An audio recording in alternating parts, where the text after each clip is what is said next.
چنانچہ کتابوں میں ایک واقعہ لکھا ہے، ایک انگریز لڑکے نے اپنی والدہ کے بارے میں لکھا ہے، اس کو کہتے ہیں 8 لائز آف اے مدر، کہ ایک ماں جس نے 8 جھوٹ بولے. تو وہ لڑکا کہتا ہے کہ میرا والد بہت غریب تھا، وہ فوت ہو گیا تو میں اپنی مدر کے پاس رہنے لگا. اب مدر کا کوئی ذریعہ آمدنی نہیں تھا، تو ہمارے گھر میں کھانا جو پکتا تھا وہ بھی بہت تھوڑا ہوتا تھا، اور ہمیں بھوک لگی ہوتی تھی.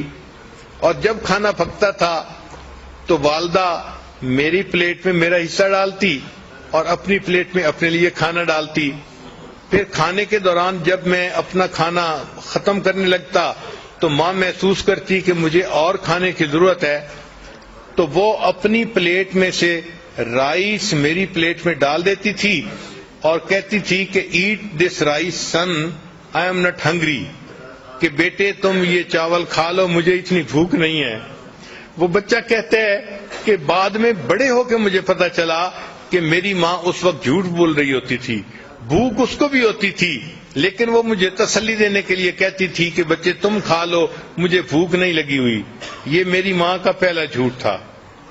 وہ کہتے ہیں کہ پھر چونکہ ہمیں کھانے میں کوئی اچھی نیوٹریشن نہیں ملتی تھی، تو جب ویکینڈ آتا تھا تو میری والدہ مجھے قریب میں ایک ریور تھا وہاں لے جاتی تھی، اور وہاں پہ ہم فشنگ کرتے تھے تاکہ اگر ہمیں کوئی فش مل جائے تو ہم اس فش کو گھر میں پکائیں اور کوالٹی فوڈ مل جائے.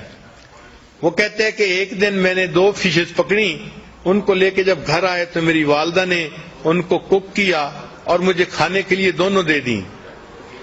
وہ کہنے لگا کہ میں بیٹھ کے والدہ کے ساتھ فش کا کباب کھانے لگ گیا، اور چونکہ فش 2 تھیں اور زیادہ سارے کباب تھے تو میں اس طرح سے کھا رہا تھا کہ جو فش کی بون تھی ان کے ساتھ بھی کچھ میٹ لگا ہوا تھا. تو میں کھا کے رکھتا جا رہا تھا، میری والدہ آ کے میرے پاس بیٹھ گئیں اور اس نے وہ جو بونز تھیں وہ اٹھا کے ان کے ساتھ جو میٹ تھا وہ کھانا شروع کر دیا. تو کہنے لگا کہ میں نے فیل کیا کہ والدہ بھی کباب کھانا چاہتی ہیں، تو میں نے کہا امی کو کہ امی آپ بھی کباب کھا لو. تو میری ماں نے کہا کہ نہیں بیٹا، fish eat this fish son because I don't like it, میں فش کھانا اتنا پسند نہیں کرتی، تم فش کا کباب کھا لو.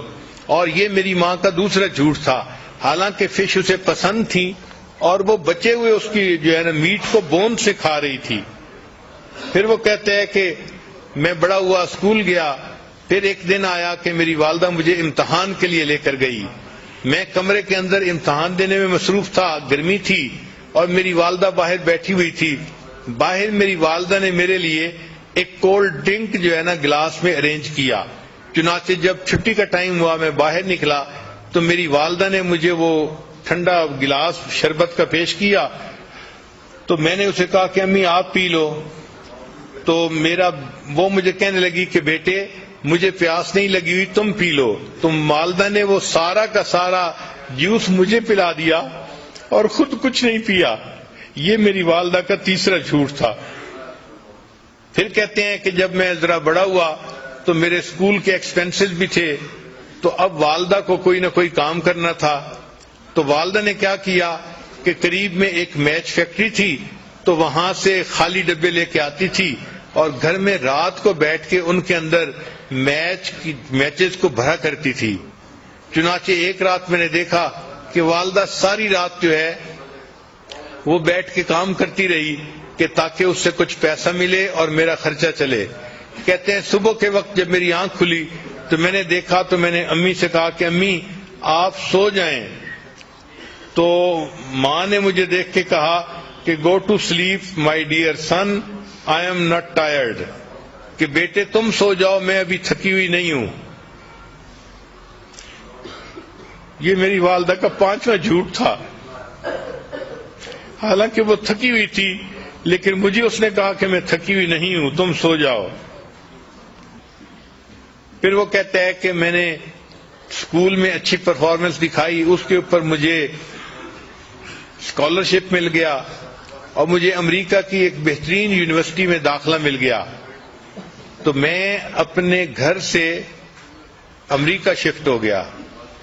وہ کہتے ہیں کہ جب میں پڑھنے کے لیے وہاں چلا گیا تو فون پہ میری والدہ مجھے کہتی رہتی اپنا خیال رکھنا، اپنی پڑھائی کا خیال رکھنا، یہ کرنا وہ کرنا۔ وہ کہتے ہیں کہ پڑھنے کے بعد پھر مجھے ایک جاب مل گئی تو میں نے ایک گھر بھی کرائے پہ لے لیا اور اس کے بعد پھر میں نے شادی کا بھی پروگرام بنا لیا، حتیٰ کہ میری شادی ہو گئی۔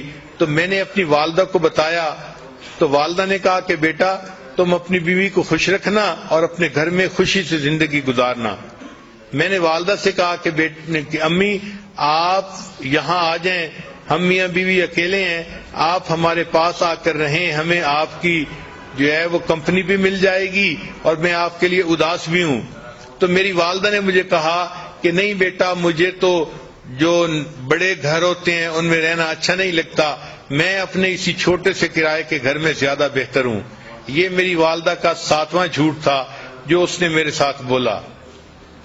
پھر میرے پاس چونکہ پے اچھی تھی تو میں چاہتا تھا کہ اپنی والدہ کو ہر مہینے کچھ نہ کچھ پیسے دے دیا کروں، تو میں نے ایک مرتبہ کچھ پیسے اپنی والدہ کو بھجوائے تو میری والدہ نے وہ پیسے مجھے واپس بھجوا دیے۔ تو جب میں نے پوچھا کہ امی آپ نے پیسے واپس کیوں بھجوائے تو والدہ نے کہا کہ بیٹا میرے پاس انف منی تھی، مجھے اور پیسے کی ضرورت نہیں تھی۔ یہ میری والدہ کا جو ہے وہ 7واں جھوٹ تھا جو اس نے میرے سامنے بولا۔ پھر کچھ ایسے دن گزرے کہ والدہ نے فون میں مجھ سے رابطہ نہیں کیا تو میں بھی پریشان تھا کہ 3-4 مہینے ہو گئے والدہ سے فون پہ کبھی تسلی سے بات نہیں ہوئی۔ کہنے لگے کہ پھر ایک دن ذرا میں نے جب زیادہ فون کیا تو مجھے پتا چلا کہ میری والدہ بیمار ہیں اور ہاسپٹلائز ہیں۔ وہ کہتے جب مجھے یہ پتا چلا تو میں ٹکٹ بنوا کے فوراً اپنے گھر آ گیا۔ میں ہاسپٹل گیا، میں نے جب اپنی والدہ کو دیکھا تو میری والدہ بالکل ہڈیوں کا ڈھانچہ بن گئی تھی، اس نے بہت سارا ویٹ لوز کر لیا تھا۔ اور جب میں وہاں وارڈ کے اندر داخل ہوا تو جو نرس تھی اس نے مجھے بتایا کہ تمہاری والدہ کینسر کی مریضہ ہے، اس کو چیسٹ میں کینسر ہے اور اس کو بہت پین ہوتی ہے، تو تم اپنی والدہ کا ذرا خیال رکھنا۔ تو اس نے مجھے یہ انفارمیشن دے دی تھی۔ چنانچہ جب میں نے والدہ کو دیکھا کہ وہ اتنی کمزور ہو گئی ہیں اور اتنا ویٹ لوز کر لیا ہے تو میری آنکھوں میں سے آنسو آ گئے، میں نے رونا شروع کر دیا۔ تو والدہ نے مجھے روتے دیکھ کر کہا کہ بیٹے don't cry, I am not in pain, کہ بیٹے تم رو نہیں، مجھے کوئی درد محسوس نہیں ہو رہی۔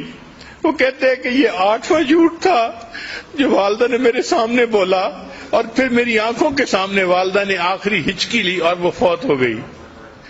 تو ماں کس طرح اپنے غم اپنے بچوں سے چھپاتی ہے، خود قربانی دیتی ہے، بچوں کو پتہ نہیں چلنے دیتی۔